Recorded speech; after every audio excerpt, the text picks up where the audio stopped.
Hi, thanks for joining me for today's Bible reading. I'm Sue, and I'm reading Leviticus 11 through 13 today for the January 4th reading. Today we're talking about clean and unclean foods, unclean animals, and unclean people. Verse 1. Yahweh spoke to Moses and to Aaron, saying to them, Speak to the children of Israel, saying, These are the living things which you may eat among all the animals that are on the earth. Whatever parts the hoof and is cloven-footed, and chews the cud among the animals you may eat.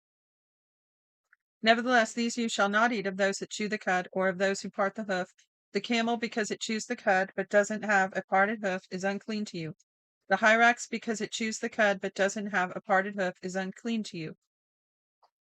Okay, the hyrax is a rock badger or a coney, it says.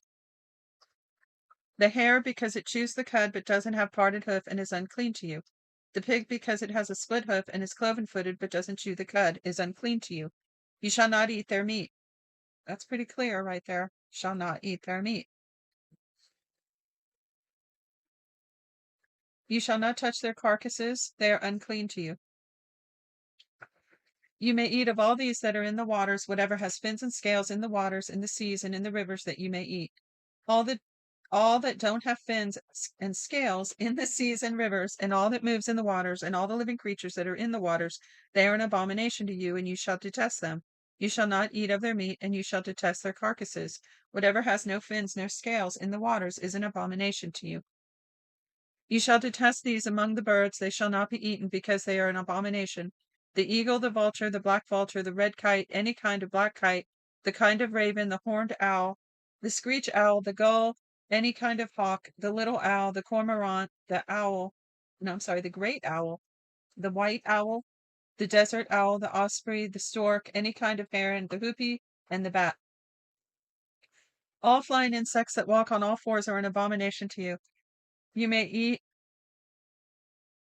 you may eat these, of all winged creeping things that go on all fours, which have long jointed legs for hopping on the earth, so like a grasshopper. Even of these you may eat. Any kind of locust, any kind of katydid, any kind of cricket, and any kind of grasshopper. But all winged creeping things which have 4 feet are an abomination to you. I'm sorry, sometimes I have to slow down so I don't get tongue twisted because of the way this is written. Make sure I'm giving it to you correctly. Verse 24. By these you will become unclean. Whoever touches their carcasses shall be unclean until evening. Whoever carries any part of their carcass shall wash his clothes and be unclean till evening. Every animal which has a split hoof that isn't completely divided or doesn't chew the cud is unclean to you. Everyone who touches them shall be unclean. Whatever goes on its paws among all animals that go on all fours, they are unclean to you. Whoever touches their carcass shall be unclean until the evening. He who carries their carcass shall wash his clothes and be unclean until the evening. They are unclean to you. These are they which are unclean to you among the creeping things that creep on the earth: the weasel, the rat, any kind of great lizard, the gecko, and the monitor lizard, the wall lizard, the skink, the chameleon. These are they which are unclean to you among all that creep. Whoever touches them when they are dead shall be unclean until the evening. Anything they fall on when they are dead shall be unclean, whether it is a vessel of wood, or clothing, or skin, or sack, whatever vessel it is, with which any work is done. It must be put into water, and it shall be unclean until the evening. Then it will be clean. Every earthen vessel into which any of them falls, and all that is in it, shall be unclean. You shall break it. You shall break it. What? A minute ago it said put it into... Oh, okay. If it's wood, it goes in the water. If it's an earthen vessel, it's got to be broken. All food which may be eaten, which is soaked in water, shall be unclean. All drink that may be drunk in every such vessel shall be unclean. Everything whereupon part of their carcass falls shall be unclean. Whether oven or range for pots, it shall be broken in pieces. They are unclean and shall be unclean to you. Nevertheless, a spring or a cistern in which water is gathered shall be clean, but that which touches their carcass shall be unclean. If part of the carcass falls on any sowing seed which is to be sown, it is clean. But if water is put on the seed and part of the carcass falls on it, it is unclean to you. If any animal of which you may eat dies, he who touches its carcass shall be unclean until evening. He who eats of his carcass shall wash his clothes and be unclean until the evening. He also who carries the carcass shall wash his clothes and be unclean until evening. Every creeping thing that creeps on the earth is an abomination. It shall not be eaten. Whatever goes on its belly, and whatever goes on all fours, or whatever has many feet, even the creeping things that creep on the earth, them you shall not eat, for they are an abomination. You shall not make yourselves abominable with any creeping thing that creeps. You shall not make yourselves unclean with them, that you should be defiled by them. For I am Yahweh your God. Sanctify yourselves therefore, and be holy, for I am holy. You shall not defile yourselves with any kind of creeping thing that moves on the earth. For I am Yahweh, who brought you up out of the land of Egypt to be your God. You shall therefore be holy, for I am holy.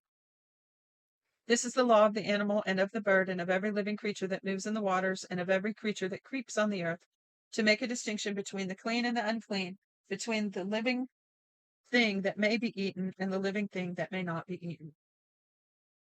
Yahweh spoke to Moses, saying, Speak to the children of Israel, saying, If a woman conceives and bears a male child, then she shall be unclean 7 days, as in the days of her monthly period she shall be unclean. In the 8th day the flesh of his foreskin shall be circumcised. She shall continue in the blood of purification 33 days. She shall not touch any holy thing, nor come into the sanctuary until the days of her purifying are completed. But if she bears a female child, then she shall be unclean 2 weeks, as in her period, and she shall continue in the blood of purification 66 days. When the days of her purification are completed for a son or for a daughter, she shall bring to the priest at the door of the tent of meeting a year-old lamb for a burnt offering, and a young pigeon or a turtle dove for a sin offering. He shall offer it before Yahweh and make atonement for her. Then she shall be cleansed from the fountain of her blood. This is the law for her who bears, whether a female or a male. If she cannot afford a lamb, then she shall take 2 turtle doves and 2 young pigeons, one for the burnt offering, the other for a sin offering. The priest shall make atonement for her, and she shall be clean. Last chapter. Yahweh spoke to Moses and to Aaron, saying, When a man shall have a swelling in his body's skin, or a scab, or a bright spot, and it becomes in the skin of his body the plague of leprosy, then he shall be brought to Aaron the priest, or to one of his sons the priests. The priest shall examine the plague in the skin of the body. If the hair in the plague has turned white, and the appearance of the plague is deeper than the body's skin, it is the plague of leprosy, so the priest shall examine him and pronounce him unclean. If the bright spot is white in the skin of his body, and its appearance isn't deeper than the skin, and its hair hasn't turned white, then the priest shall isolate the infected person for 7 days. The priest shall examine him on the 7th day. Behold, if in his eyes the plague is arrested, and the plague hasn't spread in the skin, then the priest shall isolate him for 7 more days. The priest shall examine him again on the 7th day. Behold, if the plague has faded, and the plague hasn't spread in the skin, then the priest shall pronounce him clean. It is a scab. He shall wash his clothes and be clean. But if the scab spreads on the skin after he has shown himself to the priest for his cleansing, he shall show himself to the priest again. The priest shall examine him, and behold, if the scab has spread onto the skin, then the priest shall pronounce him unclean. It is leprosy. When the plague of leprosy is in a man, then he shall be brought to the priest, and the priest shall examine him. Behold, if there is a white swelling in the skin, and it has turned the hair white, and there is raw flesh and swelling, it is chronic leprosy in the skin of his body, and the priest shall pronounce him unclean. He shall not isolate him, for he is already unclean. If the leprosy breaks out all over his skin, and the leprosy covers all the skin of the infected person from his head to his feet, as far as it appears to the priest, then the priest shall examine him. Behold, if the leprosy has covered all his flesh, he shall pronounce him clean of the plague. What? It has all turned white, he is clean. But whenever raw flesh appears in him, he shall be unclean. The priest shall examine the raw flesh and pronounce him unclean. The raw flesh is unclean, it is leprosy. Or if the raw flesh turns again and is changed to white, then he shall come to the priest. The priest shall examine him. Behold, if the plague has turned white, then the priest shall pronounce him clean of the plague. He is clean. Remember when Jesus healed the leper in the Gospels, he sent him to the priest to be examined afterwards, so he could be pronounced clean. Verse 18. When the body has a boil on its skin and it has healed, and in the place of the boil there's a white swelling or a bright spot, reddish white, then it shall be shown to the priest. The priest shall examine it. Behold, if its appearance is deeper than the skin, and the hair has turned white, then the priest shall pronounce him unclean. If the plague of the leprosy it has broken out in the boil, it is a plague of the leprosy that is broken out in the boil. But if the priest examines it, and behold, there are no white hairs in it, and it isn't deeper than the skin, but is dim, then the priest shall isolate him 7 days. If it spreads to the skin, then the priest shall pronounce him unclean. It is a plague. But if the bright spot stays in its place and hasn't spread, and the scar from the boil, and the priest shall pronounce him clean. Or when the body has a burn from fire on the skin, and the raw flesh of the burn becomes a bright spot, reddish white or white, then the priest shall examine it. And behold, if the hair on the bright spot has turned white, it is and its appearance is deeper than the skin, it is leprosy. It is broken out in the burning, and the priest shall pronounce him unclean. It is the plague of leprosy. But if the priest examines it, and behold, there is no white hair in the bright spot, and it isn't deeper than the skin, but has faded, then the priest shall isolate him 7 days. The priest shall examine him on the 7th day. If it has spread on the skin, then the priest shall pronounce him unclean. If it is the plague of leprosy. If the bright spot stays in place and hasn't spread in the skin, but has faded, it is the swelling from the burn, and the priest shall pronounce him clean, for it is the scar from the burn. When a man or a woman has a plague on the head or on the beard, then the priest shall examine the plague, and behold, its appearance is deeper than the skin, and the hair in its yellow and thin. Then the priest shall pronounce him unclean. It is an itch. It is leprosy of the head or of the beard. If the priest examines the plague of itching, and behold, its appearance isn't deeper than the skin, and there is no black hair in it, then the priest shall isolate the person infected with itching 7 days. On the 7th day, the priest shall examine the plague, and behold, if the itch hasn't spread, and there is no yellow hair in it, and the appearance of the itch isn't deeper than the skin, then he shall be shaved, but he shall not shave the itch. Then the priest shall isolate the one who has the itch 7 days. On the 7th day, the priest shall examine the itch, and behold, if the itch hasn't spread on the skin, and its appearance isn't deeper than the skin, then the priest shall pronounce him clean. He shall wash his clothes and be clean. But if the itch spreads in the skin after cleansing, then the priest shall examine him, and behold, if the itch has spread in the skin, the priest shall not look for the yellow hair, he is unclean. But if in his eyes the itch is arrested, and black hair has grown in it, then the itch is healed, he is clean, the priest shall pronounce him clean. When a man or a woman has bright spots on the skin of the body, even white bright spots, then the priest shall examine them. Behold, if the bright spots on the skin and their body are dull white, it is a harmless rash, and has broken out on the skin, he is clean. If a man's hair has fallen from his head, he is bald, he is clean. If his hair has fallen from the front part of his head, he is forehead bald, he is clean. Bear with me 1 sec.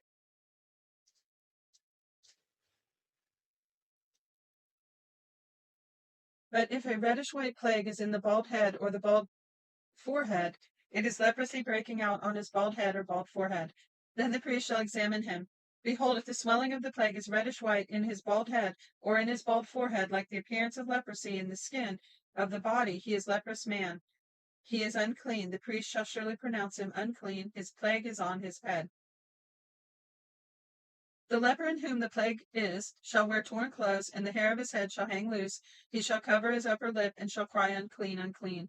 All the days in which the plague is in him, he shall be unclean. He is unclean. He shall dwell alone. His dwelling shall be outside the camp. The garment also that the plague of leprosy is in, whether it is woolen garment or a linen garment, whether it is a warp or woof. That's a type of weaving, I think. Let me look. Vertical and horizontal threads in a woven cloth. The warp or the woof. I've heard of that before. Anyway, whether it is the warp or the woof of linen or of wool, whether in a leather or anything made of leather, it is the plague of greenish. If the plague is greenish or reddish in the garment, in the leather, in the warp, or in the woof, or in anything made of leather, it is the plague of leprosy, and shall be shown to the priest. The priest shall examine the plague and isolate the plague 7 days. He shall examine the plague on the 7th day. If the plague has spread in the garment, either the warp or in the woof or the skin, whatever use the skin is for, the plague is a destructive mildew. It is unclean. He shall burn the garment, whether the warp or the woof, or in the wool or in linen, or in anything of leather, in which the plague is, for it is a destructive mildew. It shall be burned in the fire. Excuse me. If the priest examines it, and behold, the plague hasn't spread in the garment, either in the warp or the woof, or anything in the skin, then the priest shall command that they wash the thing that the plague is in, and he shall isolate it 7 more days. Then the priest shall examine it, and after the plague is washed, and behold, if the plague hasn't changed its color, and the plague hasn't spread, it is unclean. You shall burn it in the fire. Well, that's weird. If it hasn't changed and hasn't spread, it's unclean and burned. It is a mildewed spot, whether the bareness is inside or outside. If the priest looks, and behold, the plague has faded after it has washed, then he shall tear it out of the garment, or out of the skin, or out of the warp, or out of the woof. And if it appears again in the garment, either in the warp or the woof, or anything on the skin, it is spreading. You shall burn what the plague is in with fire. The garment, either warp or woof, or whatever thing of the skin in which, or whatever thing of skin in it is, which you shall wash, If the plague has departed from them, then it shall be washed a second time and will be clean. This is the law of the plague of mildew in the garment or wool or linen, either in the warp or the woof, or in anything of skin, to pronounce it clean or to pronounce it unclean. And that is the end of today's reading. Thank you so much for joining me. Shalom, shalom.